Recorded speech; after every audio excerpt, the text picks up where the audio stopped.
السلام علیکم ورحمۃ اللہ۔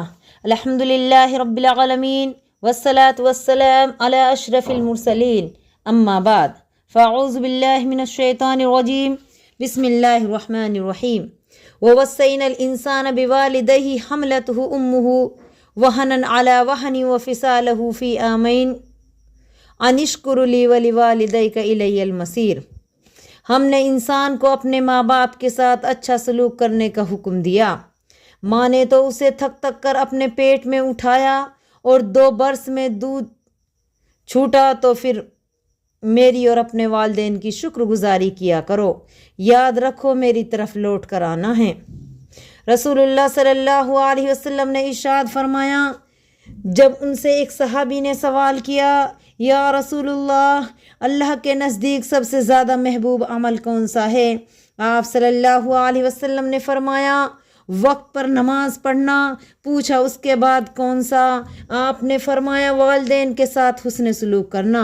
پوچھا اس کے بعد کون سا؟ فرمایا، اللہ کی راہ میں جہاد کرنا۔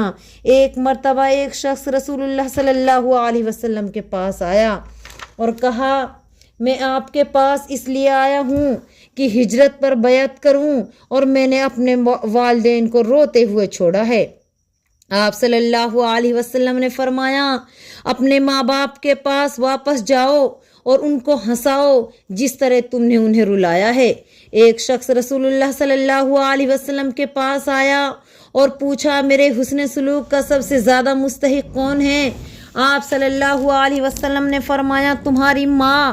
پوچھا پھر کون؟ آپ صلی اللہ علیہ وسلم نے فرمایا، تمہاری ماں۔ پھر پوچھا اس کے بعد کون؟ آپ صلی اللہ علیہ وسلم نے پھر فرمایا، تمہاری ماں۔ انہوں نے پھر پوچھا اس کے بعد کون؟ آپ صلی اللہ علیہ وسلم نے فرمایا، تمہارا باپ۔ اللہ کے نبی کریم صلی اللہ علیہ وسلم نے ارشاد فرمایا، اللہ تعالیٰ کی خوشی والدین کی خوشی میں ہے، اور اللہ تعالیٰ کی ناراضگی ماں باپ کی ناراضگی میں ہے۔ ارے اتنا ہی نہیں، ماں باپ تو انسان کی جنت اور جہنم ہے۔ ایک شخص نے عرض کیا، یا رسول اللہ، ماں باپ کا اولاد پر کیا حق ہے؟ آپ صلی اللہ علیہ وسلم نے فرمایا، تیری جنت اور دوزخ وہی دونوں ہیں۔ آپ صلی اللہ علیہ وسلم نے یہ بھی فرمایا، ماں باپ کے ساتھ احسان کرنا نفل نماز، روزہ، صدقہ، حج، عمرہ، غرض تمام چیزوں سے افضل ہے۔ آئیے اور دیکھیے، رسول اللہ صلی اللہ علیہ وسلم نے صاف صاف اعلان فرما دیا، جو آدمی اس حالت میں صبح کرتا ہے کہ ماں باپ اس سے خوش ہوتے ہیں، اس کے لیے 2 دروازے جنت کی طرف سے کھول دیے جاتے ہیں، اور اگر صرف ماں یا صرف باپ زندہ ہو اور وہ اس سے خوش رہے تو 1 دروازہ جنت کی طرف سے کھول دیا جاتا ہے، اور اگر اس حالت میں صبح کرے کہ والدین اس سے ناراض ہوں تو اس کے لیے دوزخ کے دروازے کھول دیے جاتے ہیں، اور اگر صرف ماں یا باپ ناراض ہیں تو دوزخ کا 1 دروازہ کھول دیا جاتا ہے۔ اور یہ حکم ہر حال میں ہے، خواہ اس کے والدین اس کے ساتھ انصاف کرتے ہوں یا بے انصافی اور ظلم کرتے ہوں۔ اتنا ہی نہیں، بلکہ ماں باپ کو اچھی نظر سے دیکھنے میں تمہاری جنت ہے، کیونکہ رسول اللہ صلی اللہ علیہ وسلم نے اعلان فرمایا، جو سعادت مند بیٹا اپنے والدین کو مہربانی کی نظر سے دیکھتا ہے تو اللہ تعالیٰ اس کو ہر نظر کے بدلے حج مبرور لکھتا ہے۔ صحابہ نے عرض کیا، اگرچہ روزانہ 100 مرتبہ دیکھے؟ آپ نے فرمایا، ہاں، اللہ کی ذات بہت بڑی اور پاک ہے۔ وہ ماں باپ آج جس کا ہم نے کوئی مقام سمجھا ہی نہیں، ان کی فضیلت اور مقام کہاں تک ہے اس کا تو آپ کو اندازہ بھی نہ ہوگا، کیونکہ رسول اللہ نے فرما دیا، جنت تمہاری ماں کے قدموں کے نیچے ہے۔ ماں کا مقام راہ خدا میں جہاد کرنے سے بھی افضل ہے۔ ماں کو خوش رکھو، تمہاری جنت تیار ہے۔ رسول اللہ نے فرمایا، ایک شخص نے عرض کیا، میں جہاد پہ جانا چاہتا ہوں، مجھے مشورہ دیجئے۔ آپ صلی اللہ علیہ وسلم نے پوچھا، کیا تیری ماں ہے؟ اس نے عرض کیا، ہاں ماں تو ہے۔ فرمایا، اسی کے پاس رہے، جنت اس کے قدموں کے نزدیک ہے۔ سچ ہے، کرو ماں باپ کی خدمت، تمہیں جنت میں لے جائے گی۔ کرو ماں باپ کی خدمت، تمہارے کام آئے گی، یہی خدمت تمہیں اللہ سے جنت دلائے گی۔ معزز سامعین کرام، اتنا ہی نہیں، آپ صلی اللہ علیہ وسلم کے دور نبوت کا ایک واقعہ میں آپ کے سامنے پیش کرتی ہوں۔ وہ واقعہ یوں ہے کہ دور نبوت میں ایک آدمی تھا، اس کا نام علقمہ تھا۔ علقمہ بہت زیادہ نیک اور بزرگ انسان تھے۔ جب مرض موت میں مبتلا ہوئے تو ان کی بیوی نے آپ صلی اللہ علیہ وسلم کو خبر دی کہ آپ کے صحابی نے کلمہ نہیں پڑھ پا رہے ہیں۔ اللہ کے نبی کریم صلی اللہ علیہ وسلم نے چند صحابہ جیسے حضرت بلال، حضرت صہیب رومی اور حضرت عمار بن یاسر کو بھیجا کہ وہ علقمہ کو کلمہ کی تلقین کریں۔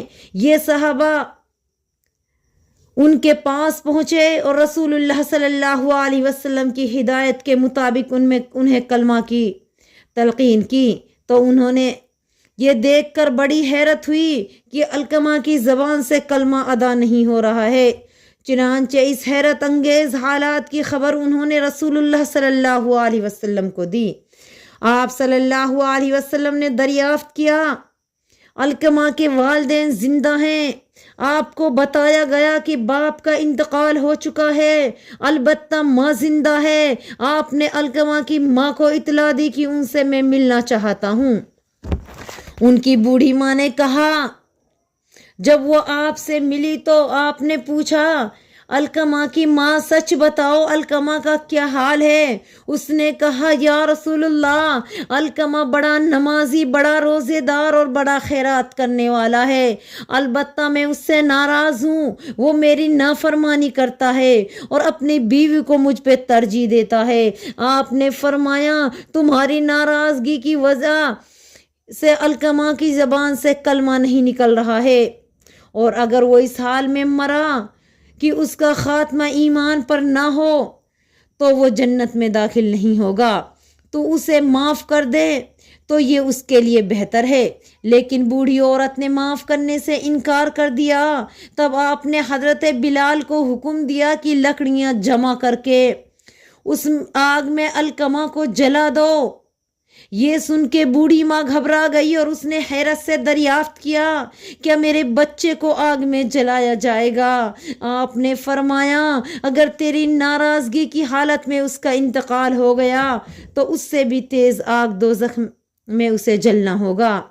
اگر تو چاہتی ہے کہ اللہ تعالیٰ اسے معاف کر دے اور اسے جہنم سے نجات دے تو اس سے راضی ہو جا اور اس کی غلطیاں معاف کر دے۔ قسم ہے اس ذات کی جس کے قبضے میں میری جان ہے، علقمہ اپنا روزہ، نماز، خیرات سے کوئی فائدہ نہیں اٹھا سکتا جب تک کہ تو اسے معاف نہیں کر دے گی۔ یہ سن کر بوڑھی ماں نے کہا، میں آپ صلی اللہ علیہ وسلم کو اور تمام لوگوں کو گواہ بنا کر کہتی ہوں کہ میں نے علقمہ کی خطاؤں کو معاف کر دیا۔ اتنا کہنا تھا کہ فوراً علقمہ کی زبان کھل گئی اور کلمہ شہادت جاری ہو گیا۔ حضرت نے فرمایا، ماں کی ناراضگی کی وجہ سے ان کی زبان بند تھی، اس کی رضا سے کھل گئی۔ علقمہ کے کفن دفن سے جب آپ فارغ ہوئے تو آپ صلی اللہ علیہ وسلم نے فرمایا، جو شخص اپنے ماں باپ پر اپنی بیوی کو ترجیح دیتا ہے اس پر اللہ کی لعنت، فرشتوں کی لعنت اور تمام لوگوں کی لعنت ہوگی، اور اللہ تعالیٰ نہ اس کی نفل عبادات قبول فرمائے گا نہ اس کی فرض عبادات قبول فرمائے گا، الا یہ کہ وہ توبہ کرے اور اپنے ماں باپ کے ساتھ اچھا برتاؤ کرے اور انہیں خوش رکھے۔ آخر میں اللہ تعالیٰ سے دعا ہے کہ اللہ تعالیٰ ہم کو والدین کا فرما بردار بنا اور جنت الفردوس میں جگہ دے، آمین یا رب العالمین۔ السلام علیکم ورحمۃ اللہ وبرکاتہ۔